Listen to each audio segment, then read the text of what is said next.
شام کے 5 بجے ہیں۔ السلام علیکم، یہ ریڈیو پاکستان ہے۔ سمینہ وقار سے خبریں سنیے۔ پہلے اہم خبروں کا خلاصہ۔ وزیر اعظم نے کہا ہے کہ حکومت توانائی کے شعبے میں طویل مدتی اصلاحات کے لیے انتھک محنت کر رہی ہے۔ پاکستان معدنی سرمایہ کاری فورم ملک میں مؤثر اور پائیدار کانکنی کے نئے دور کے آغاز کے عزم کے ساتھ آج اسلام آباد میں ختم ہو گیا۔ وزیر خزانہ نے نجکاری کا عمل تیز کرنے کے لیے حکومت کے عزم کا اعادہ کیا ہے۔ آج لاہور میں آئی سی سی خواتین عالمی کپ کوالیفائر کے ایک میچ میں پاکستان نے آئرلینڈ کو 38 رن سے ہرا دیا۔ اور اب خبریں تفصیل کے ساتھ۔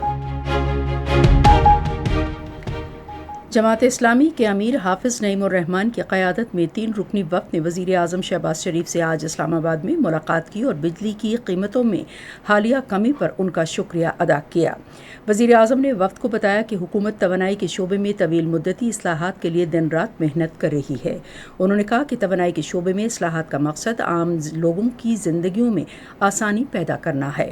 شہباز شریف نے عوامی ریلیف کو ترجیح دینے کے مشن کو جاری رکھنے کے عزم کا اظہار کرتے ہوئے کہا کہ چیلنجز کے باوجود پاکستان ترقی کا سفر جاری رکھے گا۔ شہباز شریف اور حافظ نعیم الرحمان نے غزہ میں اسرائیل کی بلا اشتعال بمباری اور نہتے فلسطینیوں پر جاری ظلم و ستم پر عالمی برادری کی خاموشی پر تشویش کا اظہار کیا۔ وزیر اعظم نے غزہ کے نہتے فلسطینیوں پر جاری صہیونی ظلم و جبر کے خلاف ہر بین الاقوامی فورم پر آواز اٹھانے اور ان کی حمایت جاری رکھنے کے پاکستان کے عزم کا اعادہ کیا۔ وزیر اعظم شہباز شریف نے امریکہ کے ساتھ 2 طرفہ تعلقات مضبوط بنانے کے لیے صدر ڈونلڈ ٹرمپ اور ان کے انتظامیہ کے ساتھ مل کر کام کرنے کے پاکستان کی خواہش کا اظہار کیا ہے۔ انہوں نے امریکہ کے قائم مقام اسسٹنٹ سیکرٹری ایرک میئر کی قیادت میں ایک امریکی وفد سے اسلام آباد میں ملاقات کی دوران تجارت، سرمایہ کاری اور انسداد دہشت گردی سمیت باہمی دلچسپی کے شعبوں میں تعاون بڑھانے کی اہمیت پر زور دیا۔ وزیر اعظم نے پاکستان معدنی سرمایہ کاری فورم میں امریکی شرکت کا خیر مقدم کیا۔ ایرک میئر نے پاکستان معدنی سرمایہ کاری فورم کے کامیاب انعقاد پر پاکستان کو مبارکباد دی۔ انہوں نے پاکستان کے معدنیات کے شعبے کی استعداد کار کا اعتراف کرتے ہوئے کہا کہ امریکی کمپنیاں اس شعبے میں سرمایہ کاری میں دلچسپی رکھتی ہیں۔ وزیر اعظم شہباز شریف نے 2 طرفہ تجارتی تعلقات کے فروغ اور نئے تجارتی ٹیرف پر غور کے حوالے سے بات چیت کے لیے ایک اعلیٰ سطح کا وفد امریکہ بھیجنے کا فیصلہ کیا ہے۔ اس حوالے سے فیصلہ آج اسلام آباد میں وزیر اعظم کی زیر صدارت ایک اجلاس میں کیا گیا۔ اجلاس میں ملکی برآمدات میں اضافے اور درآمدات پر عائد کی گئی امریکی ٹیرف کا جائزہ لیا گیا۔ وزیر اعظم نے وفد میں ممتاز کاروباری شخصیات اور برآمد کنندگان کو شامل کرنے کی ہدایت کی۔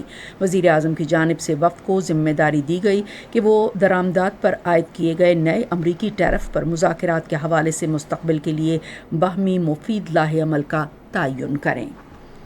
او جی ڈی سی ایل کے مینیجنگ ڈائریکٹر احمد حیات لق نے کہا ہے کہ پاکستان معدنی سرمایہ کاری فورم نے پاکستان میں کانکنی کے نئے جامع، ذمہ دار اور پائیدار دور کی بنیاد رکھ دی ہے۔